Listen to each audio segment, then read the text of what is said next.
Step right up, folks! Your dream come true! Give a wedgie just 25 cents! Wedgies? Happy Wedgie Wednesday, community. I'm your lovely host, Jotavius. We are back again with another video here on the Wedgie Club channel. Have you heard the news lately? There have been countless people around the globe that has been infected by this new term known as wedgeneal. Wedgeneal is a small parasite that makes people crave wedgies. The symptoms first show up when the person comes in contact with the wedgie themselves. Symptoms include wanting to give one to themselves, wanting to give one to others, choosing to wear bigger underwear than usual. Well, here's my favorite one, wearing hoodies more often so that nobody notices the shoulder wedgie that's under your shirt. It's gotten so bad that people on the internet has been wanting to get wedgies from random strangers from a place known as the Wedgie community. Wedgie community? That doesn't exist. Now the beautiful thing is that we're in 2024 and of course there are treatments. Many who take the treatment end up leading very meaningful wedgie-less lives, but those who do not end up getting treated may end up with a certain thing known as the wedgie overdose. The wedgie overdose, or wedgie OD, is basically when you've had too much interaction with the wedgie community or wedgie themselves. I know there may be some of you that be like, oh, I wish I was like that. I wish I was getting wedgied all the time. But as a content creator who has to make these videos for y'all on a weekly basis, this shit is draining. Responding to the countless creepy DMs, having to keep up a persona, this feeling that we're having to hide this side of us from the world. All of this takes a toll. Once that toll sets in, a wedgie OD occurs. This is when you start to see people leave the community. Self-esteem is greatly affected, and ultimately mental health as well. And we want to make sure people know what to do when these things happen.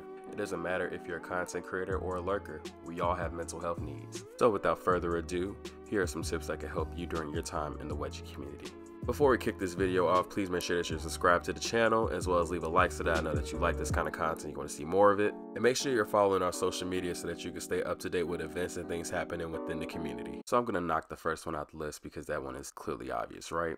Taking a wedgie break is probably one of the surefire ways to kind of reset yourself from this. Basically, when you disconnect from anything wedgie related, even wedgie thoughts. This will help to clear and reset your brain for the next time that you are interacting with wedgies. We have become so desensitized to wedgies. No longer can we get off to a regular wedgie no more. No, it has to be a hanging wedgie with a certain type of underwear, with a certain type of person, with a certain type of look. Spending hours of time searching the internet for the perfect wedgie when we could be spending that time with our family, spending it with our friends. Instead, we spend it with a bottle of Jergens. Try to go a couple days without interacting with wedgies. Try to go a week if you can. Try to go a month and see from that time, how does this affect you? Does it help? Does it not do anything? Let me know in the comments. If you are taking a wedgie break, what will probably follow it will be a social media break. Social media in general is very draining. It can leave you overstimulated when you're on too long, feeling the need to compare or contrast with the next person that falls on your For You page. And ultimately, it can leave you with an addiction. And the wedgie world is no different. For those who follow my social media, you already know I take hiatuses all the time, foregoing meetups so that I can be able to make videos for y'all like this. Even as a content creator who loves what he does, I have to be mindful of how long I'm spending time on social media. I don't know if I'm the only one, but after like a day of spending my whole day on social media, I feel lost and forget all my goals and passions of what I want to do in the world, and that's not a coincidence. Goal of social media is to see how long they can keep you on their platform for whatever time period, watching other people's lives so that you won't have to create your own. So make sure that you're taking a social media break when you have a chance. What helps me anytime I need to take a social media or a wedgie break is to get back into my hobbies. Many of us, we've forgotten all the things we love to do because we started working or we went to school or things happen in our lives. But rediscovering your hobby may be one of the greatest things to your mental health. For example, my hobby is fitness. Before I started getting back into fitness, I used to just live to just get off of work and just make it to the next day, right? Working a dead-end job so I can just pay this rent, right? But since I got back on my fitness regimen, it gives me something to look forward to when I get off that long day of work. The days at that dead-end job somehow become more and more bearable. And it's not because of these wedgie biceps. Statistics have shown that people are more happier when they have a hobby that they're able to do. And for the people that may say, well, I'm not good at anything, what can I do? Listen, if you go to any basketball court in America, you're gonna see a bunch of dudes trying to act like they're playing for the NBA. Hobbies are not about being good, it's about having fun. If listening to music gives you joy, maybe listening to music is probably your hobby.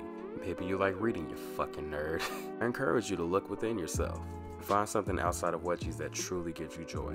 Engaging in non-wedgie dialogue, or basically having conversations that don't involve wedgies. Talking about the same topic after the third conversation gets very, very draining. As much as I love wedgies more than the next guy, I don't want to talk about that all the time. Sometimes I'll just randomly hit up a friend like, hey, what are your goals in the next 5 to 10 years? Where do you see yourself when we're in our 30s? Are you truly fulfilled in life? And if not, how can we get there? You don't need to necessarily have conversations like that, but I prefer to have those kind of deep combos with friends, as it reminds me of that bigger perspective that I keep pressing to y'all, which is there's more to life than just wedgies. Just being able to hold those conversations without talking about wedgies, it's more key than you think. It helps us unplug. It helps us connect to more people. And you never know, you might end up making a lifelong friend. Believe it or not, some of the greatest friendships I've made in my lifetime were actually in the wedgie community.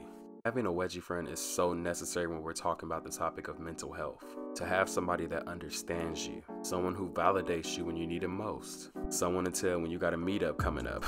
Having a friend within the community is so necessary. For my people that were thinking about going to the Nerds vs. Bullies event, you want to know what made it great? Granted, I did know most of the people that were going, but going with people that I truly consider friends, like friends I will actually hang out with in real life, not just around wedgies. That is what made the event so freaking lit to me. And I'm sure some people are gonna be like, well, it's hard to make friends. I'm a faceless profile, blah, blah, blah, blah, blah. Listen, anything that you want in life, you're gonna have to put yourself out there. I didn't make the rules, I just enforced them. But I'm just telling you from my own experience, what kept me in this community for so many years is my friendships. So nobody is telling you to put out your whole social security number. Maybe saying how old you are, where do you live, and what do you care about. Those things are usually a conversation opener. If I see you live in Alaska and I live in Alaska, guess what I'm gonna do? I'm gonna hit you in the DMs and say, oh, what part of Alaska do you live in? And we might end up living down the street from each other. Even if you live in Idaho and I live in Alaska, if the vibe is so good, bro, I will actually meet you one day. Like, that's how strong the friendship is. If you do take your friendship offline, please be careful.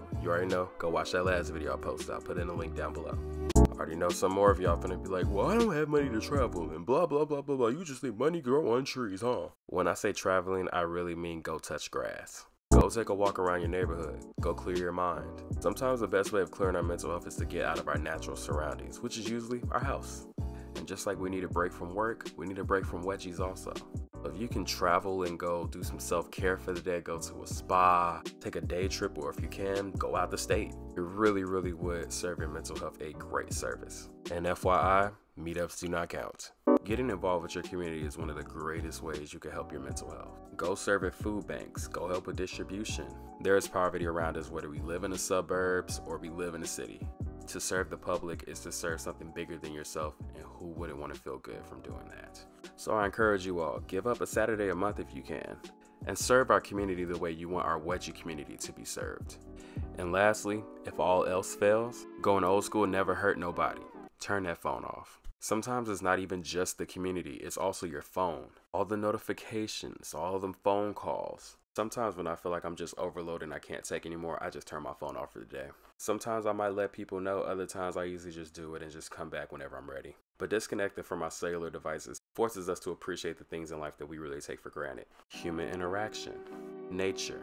That song we always seem to skip and then we realize later that's the best song of the whole album and it becomes our new favorite. We are missing out on so many parts of life when we are so glued to our phones. And that's including wedgies. As I've stated in my PSA video, wedgies are supposed to be treated as like a dessert.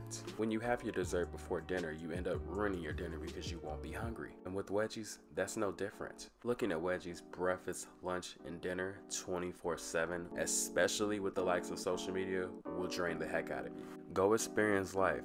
Go find yourself. Go be the best person that you can be, because for my doms and my subs out here, you are no good to nobody if you are not good to yourself.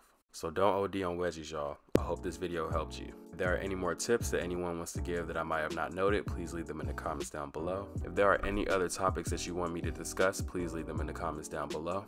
Let me know if this video helped you. I hope you all have a very wedgie-ful week. Y'all stay wedgie. Shot Tavius out.